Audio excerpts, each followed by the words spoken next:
ও দাইমা, কিছু কি হলো? কিছুই তো বলো না। আর একটু সবুর কর মাধব। রাধার অবস্থা খুব একটা ভালো না। কি যে হবে কিছুই বুঝতে পারছি না। এমন কথা বলো না দাইমা, তুমি কিছু একটা করো। আমি আমার মতো করে চেষ্টা করছি। তুই বাইরেই থাক বাবা। কিছু হলেই আমি তোকে ডাক দিচ্ছি।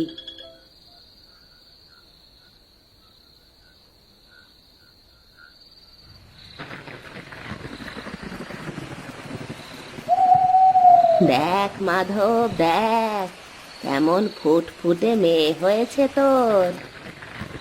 কি মেয়ে হয়েছে? রাধা কেমন আছে? অনেক চেষ্টা করলাম, কিন্তু কিছুতেই রাধাকে বাঁচাতে পারলাম না। আমাকে তুই মাফ করে দে বাবা। না, এ হতে পারে না। তুমি আমাকে ছেড়ে যেতে পারো না রাধা। তুমি আমাকে ছেড়ে যেতে পারো না। তুমি তো নেই, এই বাচ্চা দিয়ে আমি কি করব? এই বাচ্চাকে আমি কি করে লালন পালন করব রাধা? না, আমি এই বাচ্চা পালতে পারবো না। তুমি ছাড়া আমিও থাকতে পারবো না। এক্ষুনি আমি এই বাচ্চাকে নদীতে ফেলে আসবো।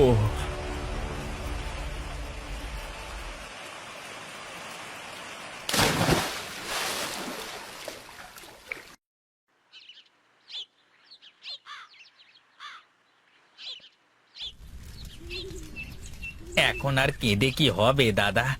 চলো বাড়িতে চলো। আমার যে সব কিছু শেষ হয়ে গেল রে রমেশ, আমার আর কিছুই রইলো না। তুমি আগে বাড়িতে চলো। এখন তো তোমাকে শক্ত হতে হবে, তোমাকে আবার ঘুরে দাঁড়াতে হবে। আমি পারবো না রে রমেশ, আমি পারবো না। তুই আমাকে এখানেই রেখে যা। আমি আমার রাধার কাছেই থাকতে চাই।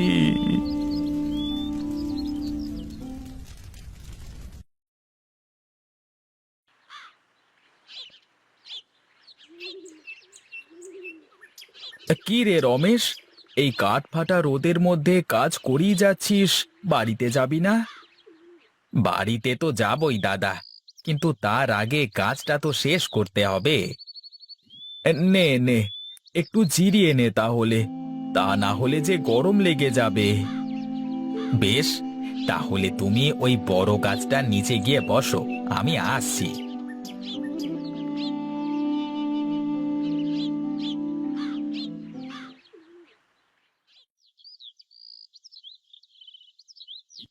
দাদা, একটা কথা বলবো?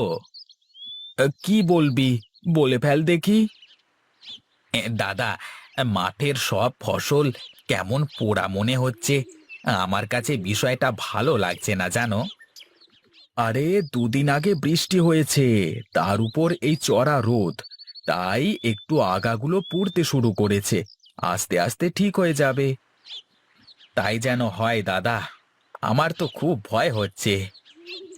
মাঠে তো শুধু তোর একার ফসল না, আমাদের সবারই তো ফসল আছে, তাহলে এত চিন্তা করিস নে। কি করব দাদা, এই চাষবাস করি তো সংসারটা চালাই, আর তো কোনো উপায় নেই। আমার মতো হলে তো আর কোনো সমস্যা নেই, চালচুলোহীন একজন মানুষ। আহ, আমি বলি কি দাদা, তুমি আর একটা বিয়ে করো, এভাবে আর কতদিন থাকবে? না রে রমেশ, আর বিয়ে করব না। আমার জীবনে আমি রাধাকে ছাড়া আর কাউকে ভাবতে পারি না। আচ্ছা দাদা, তা না হয় হলো, কিন্তু একটা কথা আমার মাথায় আসছে না। কি কথা বল দেখি।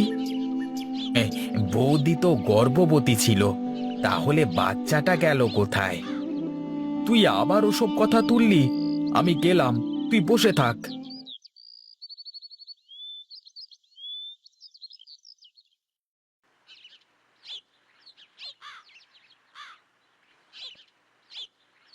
কি গো, তুমি এত তাড়াতাড়ি মাঠ থেকে চলে আসলে যে? কাজ কি শেষ? আর বলো না গিন্নি, মাঠে যা রোদ, এই রোদে টিকে থাকাটাই কষ্টকর গো। মাঠের কাজে তো এইটুকু কষ্ট হবেই গো। ও গো, একটা কথা কি শুনেছো? কোনো কথাই শুনিনি, তবে সব কথাই শুনবো। তুমি আগে দুটো খাওয়ার ব্যবস্থা করো দেখি। ঠিক আছে, তুমি তাহলে হাত মুখ ধুয়ে এসে বসো, আমি খেতে দিচ্ছি।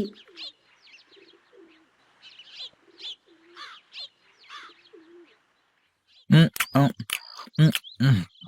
এবার বলো দেখি গিন্নি, তখন কি বলতে গেলে? উম।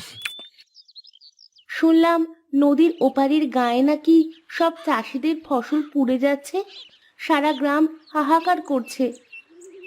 কি বলো গিন্নি? আমি তো জানি নে। তুমি জানবা কি করে? তুমি কি কোনো খোঁজ খবর রাখো নাকি? হায় হায় হায়, তাহলে তো আজই একবার ওপারে যেতে হয়। মাধবটা কেমন আছে কে জানে। এই তো, আমি এখন বলে দিলাম বলে তোমার মাধব দাদার কথা মনে পড়লো। না না, আর দেরি করা ঠিক হবে না, এখনই আমাকে যেতে হবে।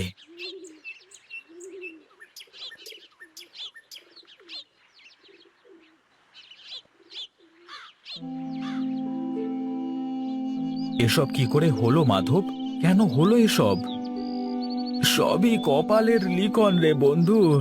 তোরও কি একই অবস্থা হয়েছে নাকি ফসলের?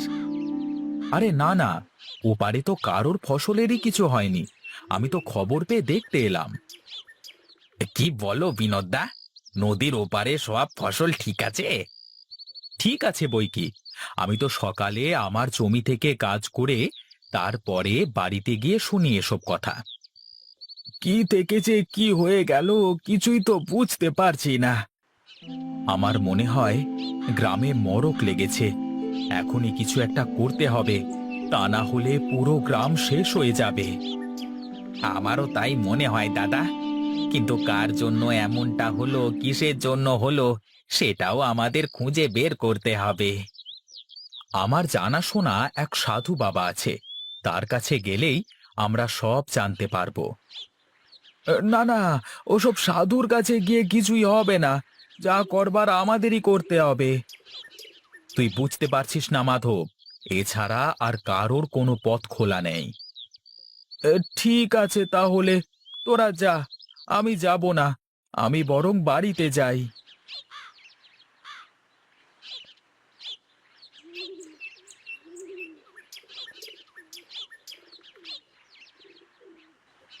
আরে দাইমা, তুমি হঠাৎ এতদিন পরে কি মনে করে আসলে? আর বলিস নে রে বাবা, শরীরটা এত খারাপ, কোথাও যেতে পারি না, তার ওপর গায়ের এই অবস্থা। বেশ বেশ, বসো তুমি একটু। না না, বসবো না। তুই একটু তোর মেয়েটাকে দেখাবি বাবা। মা মরা মেয়েটা কত বড় হয়েছে সেটা দেখার জন্যই এত কষ্ট করে আসলাম আমি। কি হলো, নিয়ে আয় মেয়েটাকে। আসলে বুড়িমা, আমি তো মেয়েকে ওর নানি বাড়িতে রেখে এসেছি, তাই তুমি অন্য দিন এসো, ঠিক দেখাবো।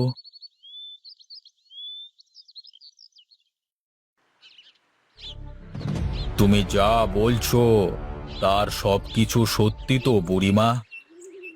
আমি মিথ্যা কেন বলতে যাব রে? গাঁয়ের মানুষের এই দুর্দিনে কি আমি কারো সাথে মজা করতে পারি বল? ঠিক আছে, তবে আজই আমরা সবাই মিলে মাধবের বাড়িতে যাব। আমার মনে হয় মাধব মেয়েটাকে মেরে ফেলেছে, যার জন্য আজ গাঁয়ের এই অবস্থা। তোমার কথা যদি সত্যি হয় বুড়িমা, তাহলে গায়ের সবাই তোমাকে অনেক উপহার দেবে, আর মাধবকে দেবে শাস্তি। এখন তাহলে আমি যাই। আমি শুধু আমার কথা চিন্তা করে কিন্তু আসিনি, এ গাঁয়ের মানুষের কথা ভেবেই এসেছি। ঠিক আছে বুড়িমা, তুমি কোনো চিন্তা করো না, আমি সব দেখছি।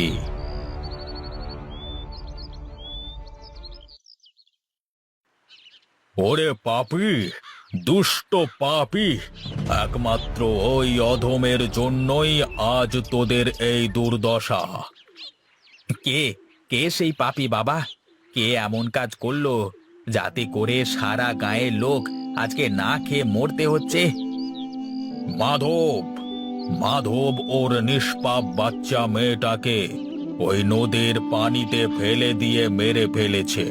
তাই তো এই গায়ের উপর অভিশাপ পড়ছে। বাবা, এই বিপদ থেকে কি উদ্ধার হওয়ার কোনো রাস্তা নেই? আছে, আছে, রাস্তা আছে।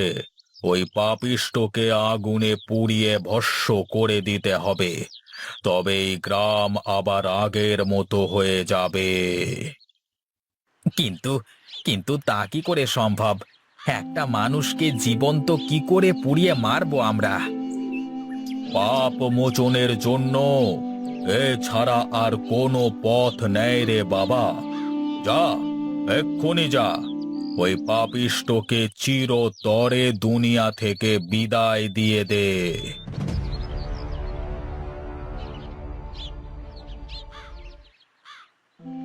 কেন করলি তুই এমন মাধব? কেন? এছাড়া যে আমার মাথায় তখন আর কিছুই কাজ করেনি বন্ধু। আমি কি করব বল? এত বড় বিপদ তুই আমাকে বলতে পারতিস, আমি তোর পাশে দাঁড়াতাম। রাধাকে ছেড়ে আমি ওই বাচ্চাকে কিভাবে মানুষ করতাম বল আমাকে? ওকে মানুষ করবার জন্য তো মালতী ছিল। তুই শুধু একবার বলতিস আমাকে, আজকে তোর জন্য পুরো গাঁয়ের মানুষের এত বড় ক্ষতি হলো। এসব যদি আমার জন্য হয়ে থাকে তাহলে এর প্রতিদানও আমি দেব। পাগলামি করিস নে মাধব, চল, আমি তোকে অনেক দূরে নিয়ে যাব। গায়ের সবকিছু আস্তে আস্তে ঠিক হয়ে যাবে। কিছুই ঠিক হবে না বিনোদ, যা তুই এখান থেকে চলে যা।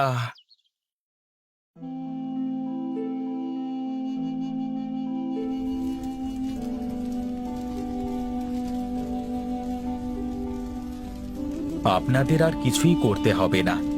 যার ভুল সে নিজেই বুঝতে পেরেছে, তাই তো পাগলটা নিজেই নিজের জীবন শেষ করে দিল।